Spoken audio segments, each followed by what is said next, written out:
I suppose 2 days on, it's about time I should really talk about the Cowleys leaving. This is actually the third time I've recorded this video. The first one I wasn't really happy with, and the second time I started uploading it, and then because I was doing a bit of cleaning and spring on my phone, I accidentally deleted the core file.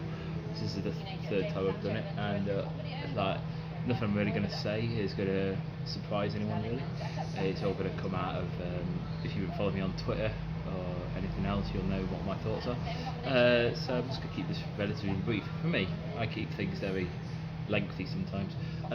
But yeah, so for those who haven't lived under a rock or somehow haven't seen the description of the video, or even the title of the video, the Cowley brothers have now left the club. They have gone to manage Huddersfield Town, which is a good move for them. I don't begrudge them at all. It's a level up, despite what some fans are saying. It is a level up. They're surely not going to continue the bad season they've had all season long. Excuse me. And in many ways, it's very similar to how Huddersfield are in a similar position to what we were when they took over. A club that was going nowhere except for down fast. Granted, we just recorded our highest finish since relegation at the time they took over from us, but realistically we were nowhere near challenging for promotion at the time. So they transformed the entire club, got a better feeling because of it, and hopefully they can do the same with Huddersfield, with whatever goes on there. So yeah, I guess we'll have to wait and see what happens with them, but I think it's a good move for them overall. I think it's just more the timing that's positive for us, because they'd already supposedly rejected them last week as well as Sheffield Wednesday.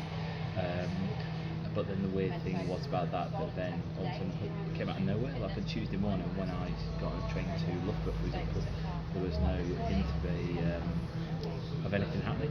It was literally just business as normal. Then all of a sudden I hear rumours about 11, 12 o'clock.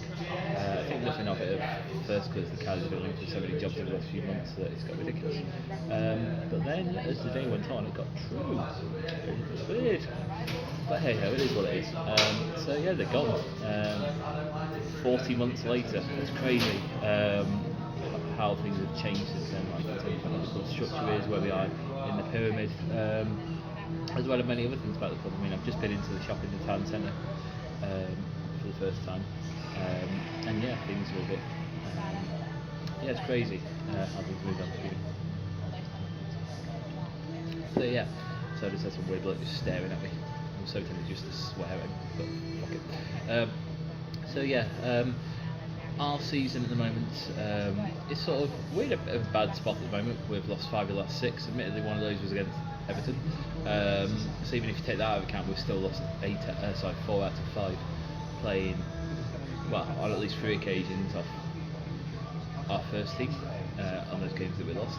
So yeah, it's a bit of a we're not exactly in a great run of form, and some people are speculating that the Cowleys actually told the players they were leaving before the Wycombe game, which would actually explain a lot because there wasn't a very Lincoln performance. Wycombe were very good, but we were sort of like off. And I've always said over the last few years, it's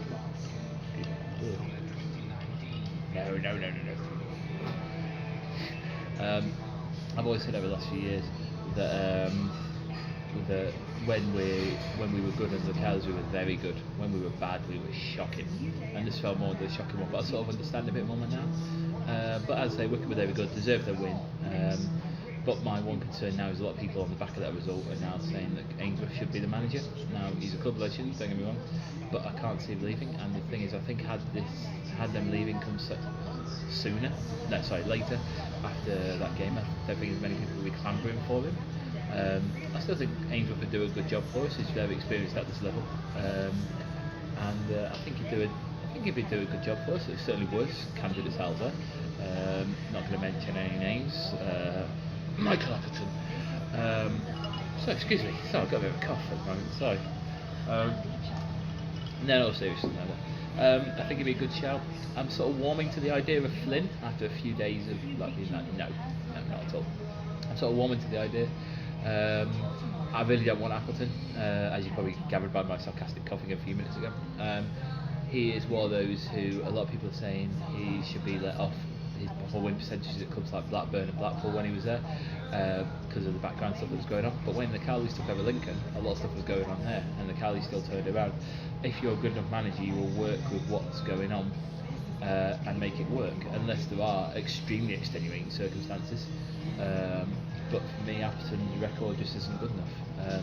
He isn't, other than his one promotion at Oxford, he's been a manager at 4 clubs, I believe, for a total of 7-8 years. He's achieved 1 promotion, and other than that, he's really struggled.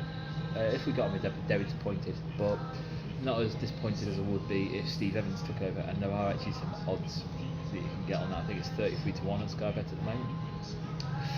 Now, if he ever took over, I would not set foot into the bank while he was manager of the club. And I know a lot of Lincoln fans will feel the same way. Now, luckily, I live 1,500 miles from City Bank at the time of recording, so I wouldn't necessarily have to worry about it anyway. But yeah, it's still one of those things where, yeah, please no. I don't think they would anyway. I don't think they're that stupid. One name that's come up over the last few days is Ian Culverhouse at Kingsland Town. Now, when you look at how they're doing at the moment, they're doing fantastically. They're top of the Conference North. I think they're top by a fair few points as well. It does amuse me when they on their website the other day when they talked about beating big name clubs such as Darlington and Hereford, who those 2 clubs have never been above Conference North. Now that gets back to my old adage of they're not the same club they were. So it's like when people said Accrington got promoted to League One, the 3rd tier for the first time since 1950, whatever. It's like, no, they haven't. It's the first time that club has. So yeah, it's an interesting one. I don't think they would go for it. For the simple reason, it's a 3 division jump is quite a lot. It would be like say a League 2 manager. Let's say who Exeter at the moment. I can't recall who's who's manager of Exeter at the moment. It'd be like him going to manage whoever's 5th in the Premier League at the moment, which I think is Arsenal. I could be wrong. I probably am, but it's not going to happen, is it? But then again, the appointment we had, we were saying for years we needed a young upcoming manager with non-league experience to get us out of the conference, and it worked. So you never know, maybe this one will work as well. Not to get us out of the conference, but you never know. And to be honest, I don't think many fans are actually thinking we'll get like promoted or anything this year. I've always said I'd be happy with high mid-table. So anything 10th and above we'd be delighted with. Playoffs I'd be ecstatic at. Well, as ecstatic as I get anyway. So yeah, there's a few names bandied about. There's none that I'm overly excited about, but there's certainly none that are realistic, which I think will do a bad job. So yeah, I mean, I think we're on a good setting. We've still got a decent squad. We've still got that sort of graphic of our strength and depth of the day. The only one we didn't have to cover on really was the what was it? The right attacking midfielder one. But yeah, so yeah, I'm going to leave it there because I'm just rambling on now. But yeah, that's my thoughts on it. I haven't got any particular feelings on who should replace the Cowleys at the moment, but we'll see over the next few days and then the next week or so just see what happens. Because you never know, people might rule themselves out. But anyway, I'm going to leave it there. I'll talk to you guys whenever.